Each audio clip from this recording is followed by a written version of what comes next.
Hi there, Stace the Bass from America's Sweetheart here. Hey there, this is Band Daddy, Godfrey Diamond. I produce America's Sweetheart and all kinds of great music that I love. We thought it was ironic because we were like, we should be America's Sweetheart, but we never will be. But, you know, kindness, intelligence, open minded, commitment, discipline, passion, optimism. What's more American than that? I've never seen them like drift too far apart from each other. They're always really close. And I was lucky enough to be part of that. When we were working on music together, we all got close. Val and I met through our boyfriends. My boyfriend's my husband now, and we first time I met her was in Tompkins Square Park, and I was like, "Who's this lady?"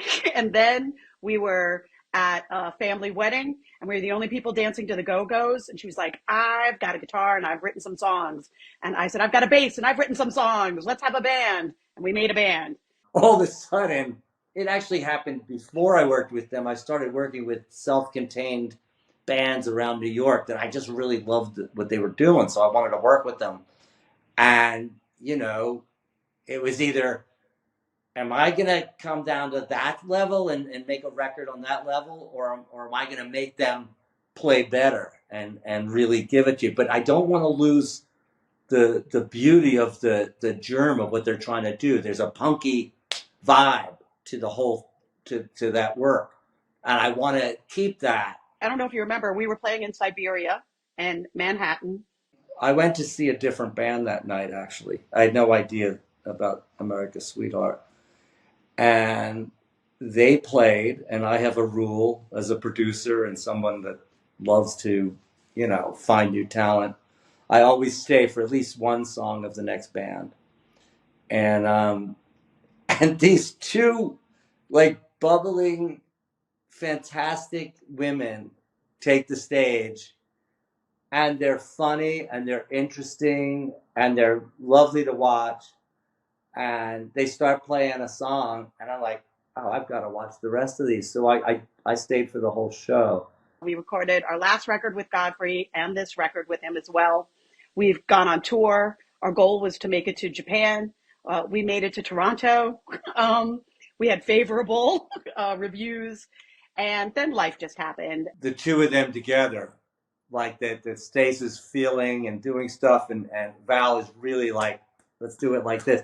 She always had a pad, and she was taking notes through all of the recording, and anything I said to her, you might try this one again with this. She'd write everything down. She was really cerebral, and that really helped bond them. My husband had 2 combat tours. I had a baby. And Valerie said to me, Stace, you can't just be a mother and a wife. You must do music with me. So we wrote these songs, and we have it in our heart and our guts. And we made this record. And The new album, we've already had 2 videos released from it, Face to Face, which was a really important song that I love very much. Stacey and I were up all night writing that song till like 6 in the morning, and maybe even later. And then she had to go to work. I went to sleep. She went to work because my studio's right downstairs. we considered each song like its own little man. And I'm like, I'm looking at our little baby grown up, and look at that baby. It's beautiful. And I used to hear it with more critical ears. Now I'm just like, damn, she looks gorgeous. The song sounds great. I love it. That's how I feel. And then they wanted to do Sugar Sugar Summertime, a video for that, and they actually put me in it, which is hilarious. So that was fun. I just want to say, Godfrey, also, one of the things that he really, why this album is so layered and beautiful is he had so many ways of enhancing it. Like his friends, he's friends with all these incredible people. Like he said, Marisol Lyman, Robbie Seahag, did a bunch of guitar work, and he worked with Sean Lennon.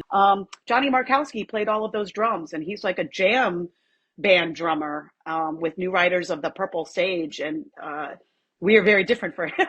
I was surprised he showed up.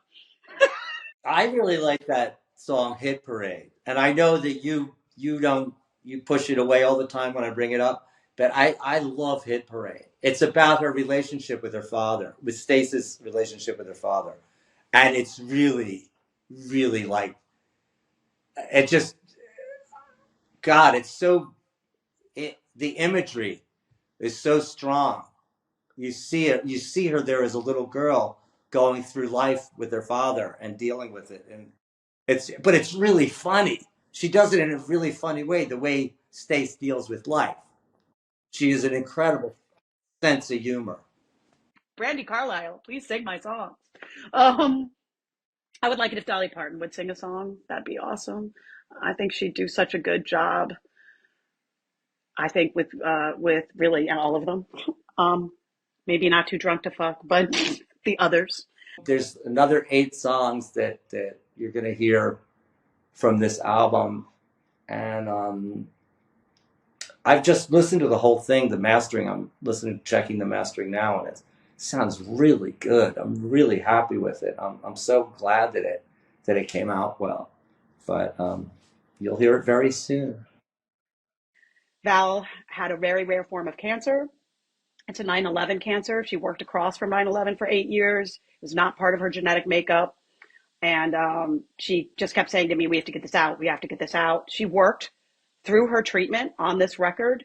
I've never seen a more powerful, dedicated warrior than this lady, besides for my husband, I guess. But and she didn't make it, and she squeezed my hand before she died and said, "You've got to get that record out." And I promised her I would. So that's what I'm doing. Stace and I became very close friends too through this, and we both miss Valerie very much. And this is really about Valerie, the whole release of this record, and Stace is working so hard to make this a successful venture and just a wonderful thing for all her friends to come to. There's going to be a memorial. I would have wandered off and gotten sort of distracted by life. And she loved writing songs. She loved America's Sweetheart, and she loved writing songs with me. So she was like, "Let's play. Let's meet on Wednesday. Let's do it." And nothing would have happened without that. The way they twist and turn together in their songs is very unique. I haven't really heard it with a lot of people. I think we just wanted to do something that was of us. I went to high school with the Throwing Muses and, Tanya Donnelly and Kristen Hirsch. And then Tanya left and did Belly. And I remember my friend Jenny Cobb and I, the director of all of our videos, we cut class and went to go see them in the auditorium. And I was like, this is badass. I want to do ensemble art like this.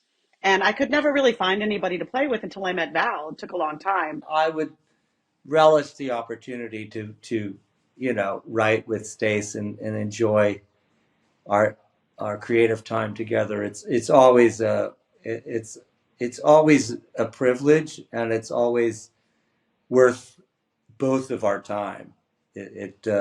Stuff comes out of it. I mean, I gotta tell you that song "Face to Face." It's like one of my favorite songs of the last 5 years. I hate to say it's one of ours, but I mean, it just I love that song. We have finished up the most of the mixing. We have some finishing touches, post production finishing touches, digital mastering, and I also want to have it mastered for vinyl records because that was part of our plan. And just promotion and having a proper release and finishing these. I'm hoping for 3 videos, but at least 2 videos. And I want to just honor that that was our plan. That's where the money's going to. That's the idea.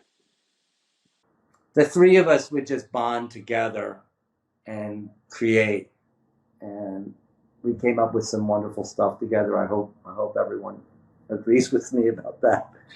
Because we do offer incentives, so I will have to offer pay for we're offering colored vinyl record, which will be like a limited kind of edition, and the t-shirts, and very high quality, and a little guitar pick and stuff. So I'll have to pay out more incentives, but also I would do more. I would do more.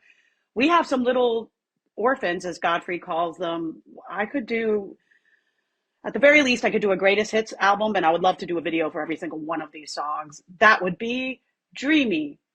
And I can feel Val. I know she'd like it. And shoot, I wish she was here. I just wanted to make it sound like, better. You know what I mean? I just wanted it to sound really good. And There's a pull between the three of us.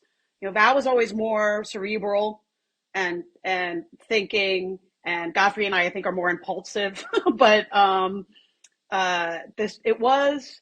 I really, that song, "Sour Candy," which I'm putting first on the record, was really kicked our ass, and he just always levels us up, our musicianship, and I just always felt very lucky and I would say to him, he would, we'd be, recording for hours and hours, and he would say, "I know I'm being hard on you," and I was like, "Just keep showing up, and I will suck it up," because it's worth it, and it really, really, really has been worth it.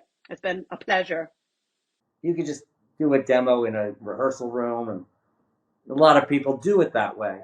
But when it ends up coming on Spotify or comes out, the video comes out and stuff, you know, people, whether they really know it or not, they can hear that difference. And there's a quality involved in that, as a producer and a mixer, engineer, writer for so many years, I need to hear that level where you hear that kick drum and it sounds really good, and the snare and the vocal has a nice little air around it and stuff. Val and I grew up together in this band, and could have gone a lot of ways. And I think we got to a point, I wonder, I think Godfrey would agree, that we could just really write with very little ego and just have joy. And that's a lot. I wish we could write 10 more, songs, 10 more records, because it was just getting easier and easier. They never played and thought about time. They never played in. I just think about Val, and there's just a big deafening space left by her. They were coming up with great stuff. I want to keep her with me as much as I can. She's, to me, she's family. My husband calls her sister. My son calls her auntie. And I called her sister too. I've always believed in them wholeheartedly. Oh gosh. Thank you so much. Thank you so much, you guys.